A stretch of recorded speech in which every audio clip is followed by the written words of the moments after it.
You may not immediately recognize the name Clifton Collins Jr., but chances are you've seen his face. The character actor has delivered impactful performances in films helmed by today's most prestigious directors, starring alongside a who's who of A-list actors. These days, most people will recognize Collins as the host Lawrence on HBO's Westworld, which just kicked off season 2.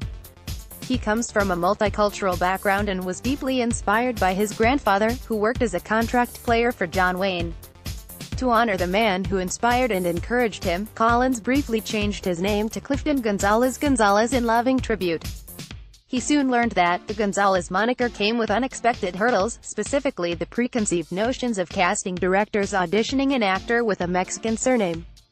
But like anyone with true passion, he turned his obstacles into stepping stones, steadily rising in both prestige and prominence. Dread Central was lucky enough to sit down with Collins to discuss the current state of multiculturalism in Hollywood, the intersection of horror and procedurals, and a retrospective of some of his best genre performances. Oh yeah, we also talked about Westworld. Have a read and let us know what you think in the comments section. Westworld airs Sundays at 9 p.m. on HBO. Westworld isn't your typical amusement park. Intended for rich vacationers, the futuristic park, which is looked after by robotic hosts, allows its visitors to live out their fantasies through artificial consciousness. No matter how illicit the fantasy may be, there are no consequences for the park's guests, allowing for any wish to be indulged. Westworld, which is based on the 1973 Michael Crichton movie of the same name, features an all-star cast that includes Oscar winner Anthony Hopkins and Golden Globe winner Ed Harris. Dread Central, can you introduce yourself to some of our newer readers? Specifically, we'd love to hear about your upbringing and what inspired you to become an actor. Clifton Collins Jr. My grandfather was a contract player for John Wayne. He was in a lot of westerns in the early 1950s. He started me tap dancing at the age of 7, which, coincidentally, was the same age he started performing, which is why he couldn't read. In 1932, they didn't really care about performers and their education. He was doing more vaudevillian type of theater, coming from a family of 9 brothers and sisters, so he couldn't read, but he became a contract player for the biggest star of his time. Still, he was adamant about his grandchildren having an academic education as well as a creative one, like playing a musical instrument, tap dancing, doing jazz, or ballet or any of those things. So around when I was 17, honestly, I heard my grandfather complaining how his job wasn't worthy of anyone following in his footsteps. He was all 7 grandkids and not one of them is following in my footsteps. What I've done is nothing.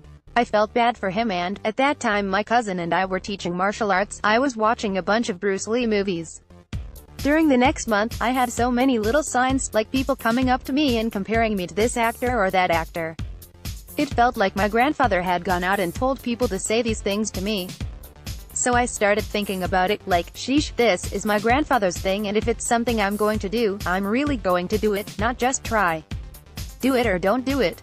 You have to have a passion for it, because if you do it for the money or the fame you're going to end up being bitter because that has nothing to do with what's behind a real character.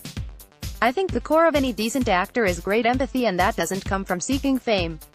It comes from passion. My mom didn't believe in me. My stepdad told me to get a real job, and my mom laughed telling me not to call her when I needed money. But my grandfather was the one voice of encouragement. He said, "No, son, listen to me, you can do it." We all need that one voice. So as soon as I heard him say it, that was it. See, I'd love to hear your thoughts about the current state of diversity in Hollywood and your own personal experiences overcoming Latino stereotypes. CCJ, things are certainly opening up. It's interesting because I really had to ramp up my own work ethic. My grandfather instilled an incredible work ethic in us, but I had to really ramp it up when I changed my name to Clifton Gonzalez. Honor him. Casting directors can be so quick to judge by a name versus talent. I expected to be judged from my talent, not my name. So I found I had to work harder just to get in the room. I had to work harder just to get the opportunity to audition. But it was good for me because it forced me to expand my capacity as an artist by doing more research and things of that nature. But, again, when I went by Gonzalez, it was like the Spanish Inquisition all over again, except it was the Mexican Inquisition. I was like, oh my god, I had no idea they were gunning for me. I'm actually Mexican, German, and Apache, but casting directors would be like, what's your background? Clifton Mexican, Big break came when the Molly Finn, the casting director for Tigerland, saw me and recommended me for the third lead, and it was a Southern character from Louisiana. It was very important to have the opportunity to do a film with Joel Schumacher, playing one of the three leads, and it's a Southern role. So she had to go to Joel Schumacher and then he had to go to the writers and ask if they were okay with this talented Latino actor, playing Private. That was a big breakthrough for me, and having the odds stacked against me and having the stigma of Gonzalez not just once but twice, made me work harder and research harder. Made me more impassioned for what I was doing. My grandfather believed in me, so I was going to make these people believe in me. And I was driven by that and the fact that my mother said I'd never make it, don't call me when you need a check. Now all of that negative fuel has turned into a pure passion for and a love for the craft. And the exploring of other cultures is beautiful for me too, because when am I ever going to delve into playing a Cajun character like I did in Little Chenier, or prepare a German monologue to audition for Saving Private Ryan? You know what I mean. It's a beautiful way to study other cultures and humanity, because I do work so hard to play diverse characters. My goal isn't to not play Latinos or to only play white characters. My goal is to play complicated, interesting characters that can inspire thought and emotion, that can help people grow and, at the end of the day, entertain. My joy comes from creating characters I haven't been able to do before. Like, in Traffic, there are so many great roles, but I wanted to play Frankie Flowers because he was complicated, he was gay, he was a cocaine addict, his character was based on an actual assassin. They wanted me to read for all these Latino roles, and I get it. Steven Soderbergh is a huge hero of mine, but I told him I want to play this character because he's complex. DC, I was looking at your bio on IMDb and had to do a double take when I saw your very first acting gig. I know it's something our readers will get a kick out of. You know what I'm talking about. CCJ, Freddy's Nightmares. DC, hell yeah. Not only did you get your start in horror, you're affiliated with one of its most enduring franchises. CCJ, I don't know if I'd say I got my start in horror, necessarily. In the beginning, you take whatever they give you just to get your feet wet because you're still learning how to act.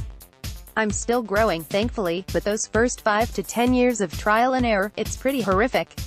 DC, tell me some of your memories about that first gig on Freddy's Nightmares. CCJ, oh my god, I mean, Robert Englund? Jesus Christ, it's like that's Freddy Krueger. DC, so, you were an Elm Street fan to begin with? CCJ, a huge fan. Elm Street, Friday the 13th, Halloween, these are the movies I grew up with as a kid. So even being a day player was fantastic. And, you know, you start out as a day player and eventually you slide into a weekly gig. And then it's like, wow, I'm blowing up. I'm on set for a whole week. You just celebrate every victory, and having a chance to work with Robert Englund, who I was such a big fan of, was a beautiful thing. DC, you've also done a lot of crime thrillers. I've always maintained there's a clear relationship between these police procedurals, hunting down serial killers, etc., and horror movies. Agree or disagree? CCJ, it depends on the film. Like say 7EN is clearly a procedural and horror movie, and you can play a detective in a movie like Halloween. In terms of authenticity, it's really up to the filmmaker. Personally, I strive for extreme authenticity, and I'm kind of a research whore because I want to bring truth to it. If the people involved don't want that kind of authenticity, then it's not a film for me. I probably could be a private detective because of all the research I've done preparing for roles. I love reading about police scandals because they're not very good storytellers. So when you read these police reports from the backwoods, it's pretty hilarious. It's like a really terrible Hollywood script that will never get made. But I do love procedurals. And I have police in my family, so anytime I can speak from a place of truth, it's important to me. DC, one of your recent films that really blurred the lines between horror and procedurals was MFA. I really wish more people knew about that movie. CCJ, it was tough. Francesca Eastwood shines, doesn't she? DC, she sure does. CCJ, she destroys it. I had already studied a lot of these rape cases you've been hearing about on college campuses, and even high school cases with football players in Ohio, and how their victim was shunned, and I was livid. I didn't know what to do. I couldn't believe that football meant more to these people than a young woman who got raped. The value system, or rather lack of values in these supposedly God-fearing communities, is just so wrong. And this was a couple years before the film. So when Francesca told me she was doing MFA, I was like, this is great, and I was excited about the detective role. But the detective role was a bit lacking. The writer and the director had some experiences with the subject matter, campus rape, so their focus was on that. This was the first movie I ever did for Love vs. Career because I loved the social message, and I wish I had time beforehand to sit down with the director to discuss the detective role. But I was doing a Crooked Somebody with Rich Sommer and Ed Harris, and we had been shooting all night long until sunup. So Francesca called me up and said, hey, the detective role in MFA opened up because the actor dropped out. Do you want that role? I said, oh hell yeah. I'd love to play that role. So they called me saying, oh, Mr. Collins, welcome to the production. We're so happy to have you. Your call time is tomorrow at 7 a.m. This was an email, actually, so I replied, haha, very funny. I'm happy to be part of the show. So what's the actual date that I'm shooting? They replied, no really. You're shooting tomorrow. I was like, damn, I'm working all night in Elysian Park, in Los Angeles, tonight, and they want me in Orange County at 7 a.m. I'm not even sure I can make it. Plus, I've just had half my skull blown off.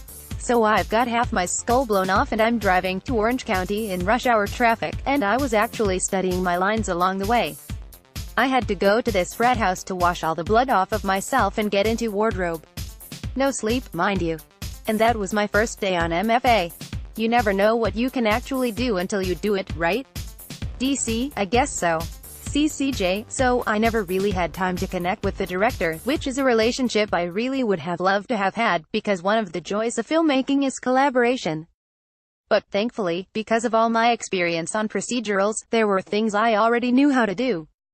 But when a director asks you if you know how to run with a gun, it kind of makes you question who you're working with. It was an important film and Francesca did an amazing job. But truth told, I would have liked to develop my character more. DC, it's still an important film and I'm glad you were a part of it. Switching gears now, Stung is a film I always mention when people ask me for a great horror comedy or an underrated horror movie. What was it like being in a madcap monster movie compared to the films you've made that are more grounded in reality? CCJ, Stung was kind of like a nostalgic shoot for me because it took me back to the days of puppeteering. Remember them with the giant ants? DC, absolutely. CCJ, it took me back to that. And to have the opportunity to work in that medium was a unique experience. There was a lot of downtime, but hey, I was in Berlin for 6 weeks with Matt O'Leary, who's a fantastic actor, and, of course, Lance Henriksen. And not many people are doing puppeteering anymore. With CGI it's becoming a lost art. So it was a rare opportunity to take a dip into this medium. Related article, the cast of Westworld explains why the show is a must-watch for horror fans. DC, I have a feeling some of our readers would appreciate it if we discussed a little show called Westworld. Since our site is horror-oriented, I posed this same question to your co-stars Luke Hemsworth, Ashley Stubbs, and Angela Serafian, Clementine Pennyfeather. How would you convince someone who loves horror that Westworld is something they should watch? Complete this sentence: if you love horror movies, you should watch Westworld because... CCJ, if you love horror movies, you should watch Westworld because the same rushes you get from scares in a horror movie, those thrilling and suspenseful events happen in the show. Just from reading it I can tell Season 2 is really cranked up compared to Season 1. You're going to have those moments where your heart palpitates or skips a beat and a lot of oh my gosh moments. There are some serious white-knuckle moments this season. It's the same thrill you get from watching a horror film. DC, Westworld is such a complex story and it's been over a year since the conclusion of Season 1. Can you sort of give our readers a recap of where we left your character, Lawrence? CCJ, that's a really good question because they haven't even given me the backstory. Lawrence is a family man you see in town and the man in black, Ed Harris, picks him up and needs his help. They end up forging a bond and friendship by having to rely on one another. It represents the duality of humanity and many of the issues we are facing today. So many people just want to stay among themselves, but we really need one another. And that's revealed in the interactions between the man in black and Lawrence.